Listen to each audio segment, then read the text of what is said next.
শোধ দুটি প্রকার। একটি শোধ হলো যে প্রতিশোধ। আমাকে সে মেরেছে, আমি তাকে মেরেছি। আমাকে ধমক দিয়েছে, আমি ধমক দিয়েছি। আমার ক্ষতি করেছে, আমি তার ক্ষতি করে দিয়েছি। সে যেরকম শয়তান, এই কাজগুলো করতে গিয়ে আমি হয়ে গেলাম শয়তান। তার মানে এখানে কি করলাম? আমি তাকে খারাপ বলেছি, আমাকে সে খারাপ বলেছে।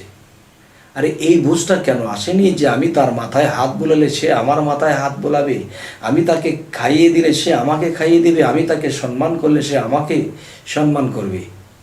তবে কেউ আমাকে চর দিয়েছে, এর বদলে আমি তার হাত ধরে ক্ষমা চেয়েছি। কেউ আমাকে ধমক দিয়েছে, তার মাথায় হাত বলে দিয়েছি, বাবা আমার ভুল হয়ে গেছে।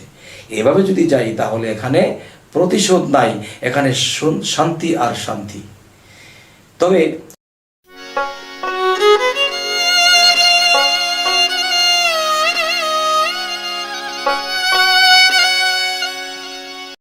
হে জগতবাসী, আজ আমি শামীম আলী চিশতি আপনাদের সামনে আরও কিছু আলোচনা নিয়ে হাজির হইলাম।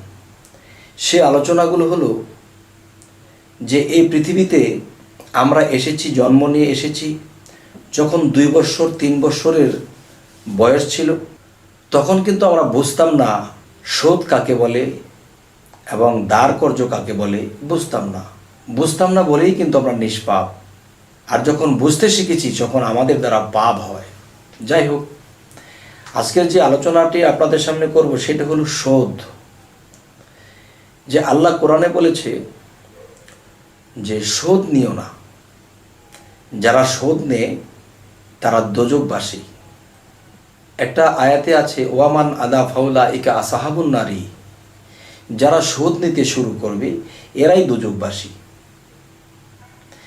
যারা শোধ নিতে শুরু করবে এরাই দোজখবাসী। এই যে কথাটি, এই কথাটা যদি আমি ভালো করে ছাকনা দেই এবং বোঝার চেষ্টা করি এবং রিসার্চ করতে শুরু করি এবং প্রমাণ করতে শুরু করি, তখন যে এই পৃথিবীতে যখন নাড়াচাড়া দেওয়া হবে তখন দেখা যাবে যে 100 ভাগের ভিতরে 95 ভাগ মানুষ দোজখবাসী হয়ে যাবে।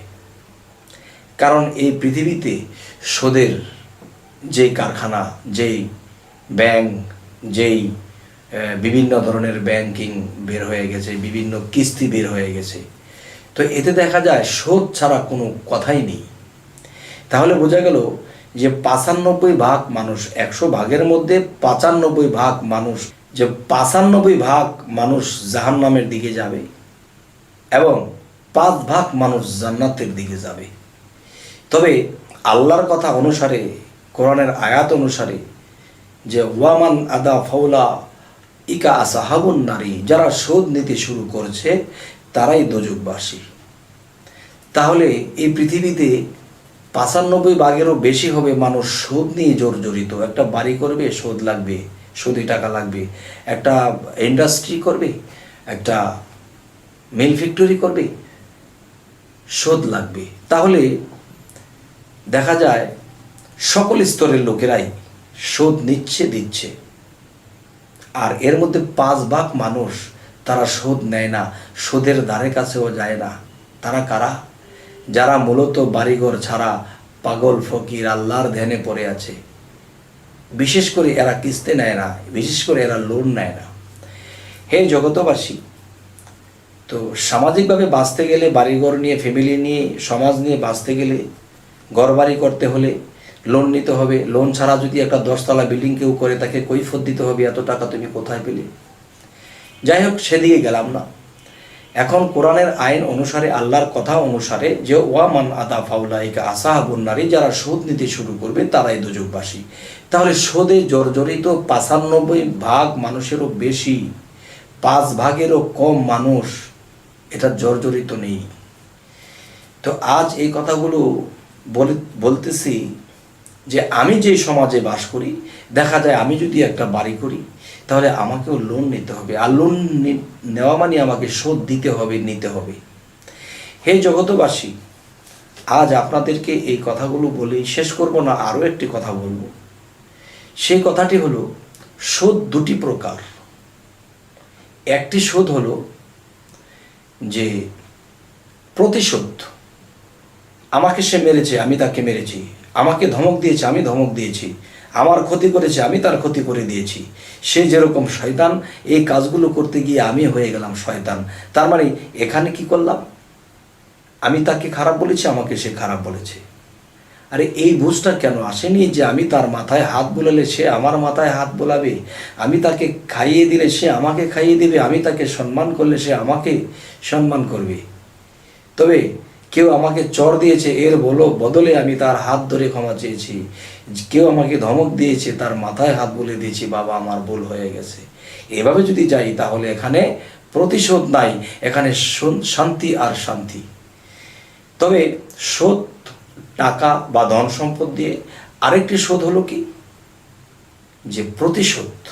আমাকে কেউ মেরেছে, আমি তাকে মারবো, এটাই প্রতিশোধ। আর এই প্রতিশোধ যারা নেয় এবং প্রতিশোধ যারা দেয় তারাই দোজখবাসী, সেটা দুনিয়াতে হোক আর পরকালে হোক।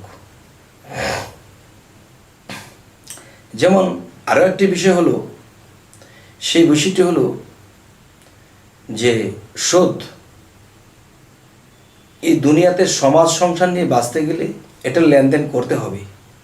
আর এটা লেনদেন করতে গিয়ে কেউ বিপদে পড়ে করেছে, কেউ ইচ্ছাগতভাবে করেনি, আল্লাহ সেটা মাফ করবে। কিন্তু যে আল্লাহ বলেছে ওয়ামান আদা ফাউলা, যারা শোধ নিতে শুরু করবে তারাই দোজখবাসী। যারা প্রতিশোধ নেবে এবং প্রতিশোধ ফিরিয়ে দেবে তারাই একমাত্র দোজখবাসী। আর দোজখ শব্দের অর্থ কি? দোজখ শব্দের অর্থ হলো অশান্তিময় স্থান। তাহলে অশান্তিময় স্থান। আমাকে একজনে বলেছে, তুই আজ আমাকে মেরেছিস, আমি একদিন সুযোগ পেলে আমি তোর মাথাটাও ফাটিয়ে দেব, তোকেও আমি শোধটা নিয়ে নেব। তখন সে হাটে ঘাটে বাজারে যায় আর পিছন দিকে তাকায়, আরে কখন আমাকে আঘাত করে বসে।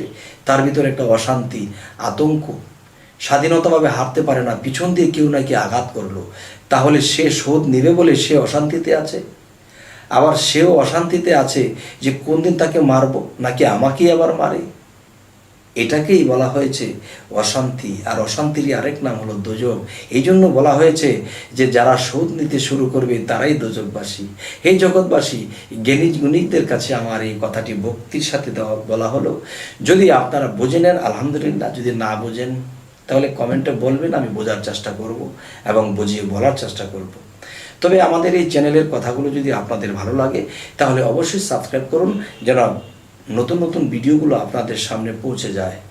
হে জগৎবাসী, আজ এই বলে রাখছি, সকলেই ভালো থাকবেন। আল্লাহ হাফিজ।